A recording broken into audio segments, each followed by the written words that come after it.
Hello everyone, welcome to this channel. So आज हम इस वीडियो में सेट 3 का सॉल्यूशन करेंगे। तो सेट 1 एंड सेट 2 का सॉल्यूशन हमने ऑलरेडी कर लिया। तो अब बारी है सेट 3 की। ठीक है, तो ये पहला क्वेश्चन है, the most common method for extraction of metals from their oxide ores is. ये क्वेश्चन सेट 1 और सेट 2 में रिपीटेड आया है। तो इसका आंसर क्या होगा? रिडक्शन विथ कार्बन, यानी कि कार्बन एक रिड्यूसिंग एजेंट है, तो हम इसे रिडक्शन में कर सकते हैं यूज़। नेक्स्ट बैलेंसिंग आया है, ये भी रिपीटेड क्वेश्चन है। तो P, Q, R और S का वैल्यू हमें फाइंड आउट करना है। तो हमें पता है P का वैल्यू 2 होगा, Q का वैल्यू 3 होगा, R का वैल्यू 1 होगा एंड S का वैल्यू अगेन 3 होगा। ये भी सेट 1 एंड सेट 2 का रिपीटेड क्वेश्चन है। तो option C is the correct answer. ठीक है, चलते हैं क्वेश्चन नंबर 3 की तरफ। क्वेश्चन नंबर 3 में पूछा गया है, given below are the structures of some hydrocarbons, select the 2 structures which are related to each other from the given options. यानी कि which are related to each other, यानी कि हमें आइसोमर फाइंड आउट करना है। तो ये भी रिपीटेड क्वेश्चन है सेट 1 एंड सेट 2 का। तो अगर आप ऑप्शन 2 और ऑप्शन 3 में से देखेंगे तो ऑप्शन 2 में 4 कार्बन है, आप देख सकते हैं 4 कार्बन और उससे अटैच्ड 10 हाइड्रोजन।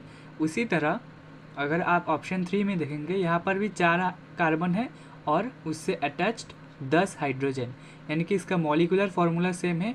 तो ये दोनों क्या हो जाएंगे? आइसोमर हो जाएंगे। तो 2 and 3 is the correct answer, यानी कि ऑप्शन सी होगा क्वेश्चन नंबर 3 का आंसर। ठीक है, अब देखते हैं क्वेश्चन नंबर 4। क्वेश्चन नंबर 4 में हमें पूछा गया है, चूज़ द इनकरेक्ट स्टेटमेंट। ध्यान से देखना होगा, यहाँ पर लिखा है इनकरेक्ट, यानी कि इन चारों में से कौन सा इनकरेक्ट स्टेटमेंट है। Common reaction used in hydrogenation of vegetable oil, carbon and it's compounds में से दिया हुआ है। तो क्वेश्चन नंबर 4 का आंसर होगा option D. Option D is the correct answer. Option में क्या दिया हुआ है? It is an addition reaction which occurs in the presence of an acid catalyst, जो कि एसिड कैटलिस्ट के प्रेजेंस में नहीं होता है, क्योंकि ये निकल और पैलेडियम के कैटलिस्ट में होता है। ये ट्रू है, लेकिन हमें क्या चाहिए? इनकरेक्ट, यानी कि फॉल्स वाला स्टेटमेंट चाहिए। ओके, अब चलते हैं क्वेश्चन नंबर 5 की तरफ। क्वेश्चन नंबर 5 में हमें पूछा गया है, which of the given option represent a family of salts. ये क्वेश्चन भी रिपीटेड है, सेट 1 और सेट 2 में भी आया है। तो फैमिली ऑफ सॉल्ट्स यानी कि सारे सॉल्ट्स का एक ही एनायन होगा। तो आप क्लियरली यहाँ पर देख सकते हैं ऑप्शन बी होगा इसका आंसर, क्योंकि ऑप्शन बी में ही तीनों एनायन का पार्ट सेम है। यहाँ पर भी SO4 माइनस, यहाँ पर भी SO4 माइनस, यहाँ पर भी SO4 माइनस। ठीक है, बाकी तीनों ऑप्शन में एनायन का पार्ट सेम नहीं है। चलते हैं क्वेश्चन नंबर 6 की तरफ। क्वेश्चन नंबर 6 में हमें पूछा गया है, select a pair of bisexual flowers, how do organism reproduce. Chapter में से दिया हुआ है बाइसेक्सुअल फ्लावर्स, इनमें से कौन सा पेयर होगा? तो इसका आंसर होगा ऑप्शन बी, यानी कि hibiscus and mustard. Hibiscus and mustard is the correct answer. ठीक है, क्वेश्चन नंबर 7 में हमें पूछा गया है, the growth of the pollen tubes towards ovules is an example of. Pollen tubes का ग्रोथ क्या है? केमीट्रोपिज्म, सॉरी कीमोट्रोपिज्म। कीमोट्रोपिज्म होगा इसका आंसर, यानी कि क्वेश्चन नंबर 7 का आंसर होगा option D. Option D is the correct answer. ये मैचिंग वाला सवाल भी रिपीटेड है, सेट 1 और सेट 2 में आया है। ठीक है, मैचिंग वाला सवाल का आंसर क्या होगा? जल्दी से कमेंट करके देखो मुझे, तो मैं इसका आंसर करवाता हूँ। तो 8, क्वेश्चन नंबर 8 का आंसर होगा ऑप्शन, मैं ऑप्शन बाद में बोलूँगा। तो पहले मैचिंग कर लेते हैं। Egg, site of fertilization of egg with the sperm. Fertilization कहाँ पर होता है? फर्टिलाइजेशन कहाँ पर होता है? ओविडक्ट में होता है या फिर फैलोपियन ट्यूब में होता है। ठीक है, जो फीमेल बॉडी में प्रेजेंट होता है। नेक्स्ट है site of implantation of embryo. Embryo का प्लांटेशन कहाँ पर होता है? यूट्रस में होता है। ये तो बहुत ही ईजी है, यूट्रस में होता है। ठीक है, यानी कि ए हो गया हमारा 3, बी हो गया हमारा 2। अब देखते हैं सी क्या होगा? Site of entry of sperm into the female reproductive tract. Entry कहाँ से लेता है, स्पर्म का एंट्री कहाँ पर होता है, बहुत आसान, वेजाइना के थ्रू, वेजाइना के थ्रू स्पर्म का एंट्री होता है। नेक्स्ट डी, अब बचा क्या है, डी के लिए 4 और 5 बचा है। Site through which the waste materials generated by the developing embryo are removed, कौन रिमूव करता है, प्लेसेंटा रिमूव करता है।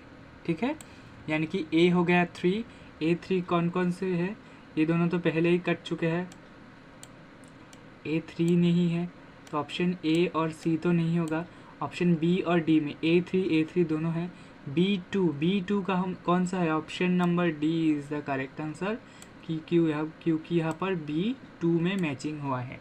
ठीक है, तो क्वेश्चन नंबर 8 के लिए option number D is the correct answer.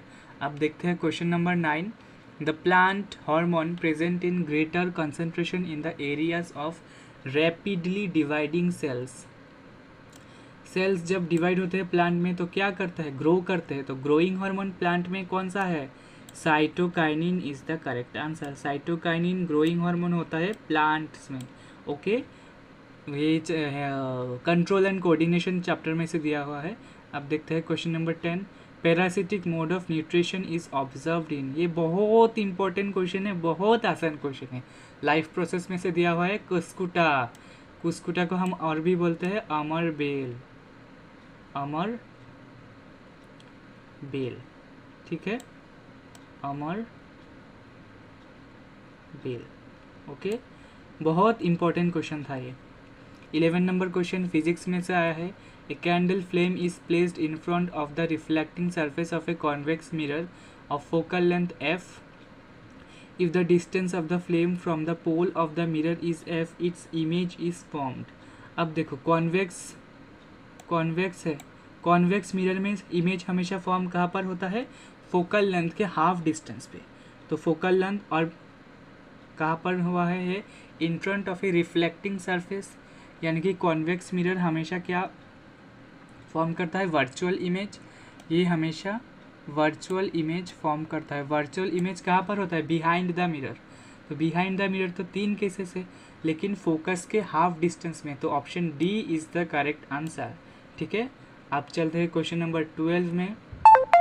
12 में हमें दिया गया है, select the correct statement from the following, इन चारों में से कौन सा स्टेटमेंट करेक्ट है, तो यहाँ से ऑप्शन नंबर सी होगा correct answer, option number C जो कि है, when sunlight passes through the fine particles in air they scatter the blue color of visible light more strongly than red, क्योंकि blue colour का wavelength red colour का wavelength से कम होता है तो ज़्यादा स्कैटर करता है। ठीक है, अब देखते हैं question number 13, in domestic electric circuit the colour of insulation covers of wires in the cables of electric iron electric toaster is generally, बहुत आसान क्वेश्चन है, क्योंकि रेड फॉर लाइव वायर सही है, ग्रीन फॉर न्यूट्रल वायर गलत, ये गलत हो गया, न्यूट्रल वायर के लिए हम ब्लैक यूज़ करते हैं तो यहाँ पर ब्लैक है, तो बाकी सारा ऑप्शन तो ग्रीन फॉर लाइव वायर ये भी गलत है, तो लाइव वायर के लिए हम रेड यूज़ करते हैं और न्यूट्रल,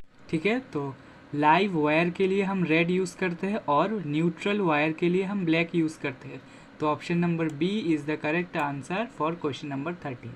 अब देखते हैं क्वेश्चन नंबर 14 क्या है।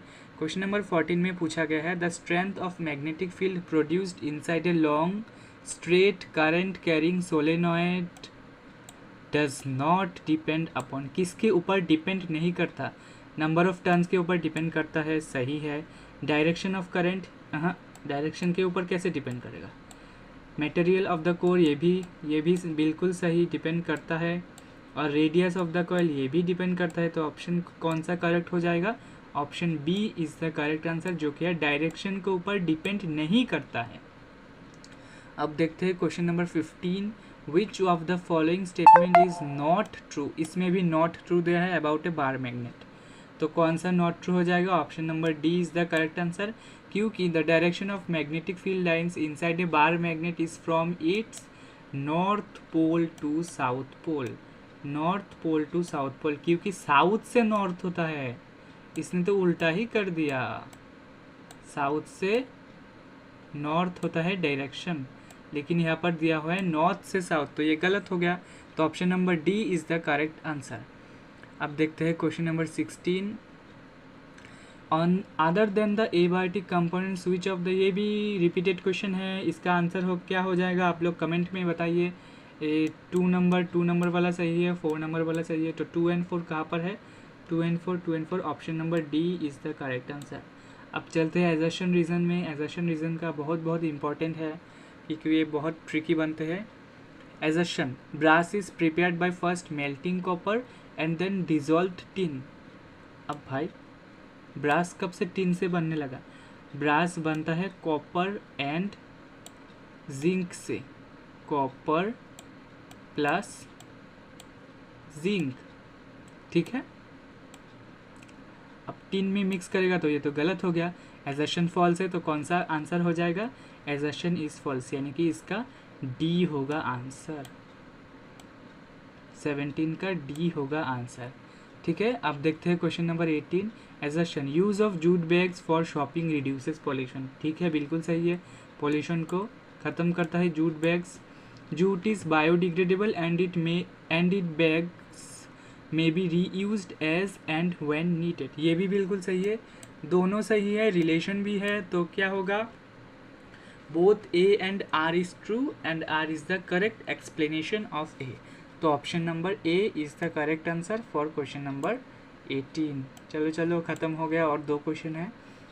19 में क्या पूछा गया है? Assertion, in our actions of writing और talking our nervous system communicates with the muscles.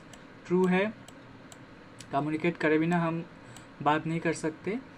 Reason क्या है? Cranial nerves and spinal nerves from the peripheral nervous system. अब देखो, एजर्शन ट्रू है, रीज़न भी ट्रू है, लेकिन ये दोनों एक्सप्लेनेशन नहीं है, कोई रिलेशन नहीं है इसमें, तो क्या हो जाएगा? ऑप्शन नंबर बी, जो कि है not correct explanation of A. तो 19 का बी हो जाएगा, ठीक है, 19 का बी। ओके, अब लास्ट क्वेश्चन। एजर्शन क्या कह रहा है? Magnetic field lines around a bar magnet never intersect each other.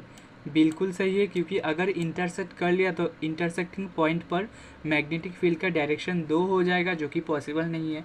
अब देखते हैं रीज़न क्या कह रहा है? Magnetic field produced by bar magnet is a quantity that has both magnitude and direction. बिल्कुल सही है, वेक्टर क्वांटिटी है, लेकिन इन दोनों में कोई रिलेशन नहीं है, तो क्या हो जाएगा? Both A and R is true but R is the not correct explanation of A, इनकी B is the correct answer for question number 20।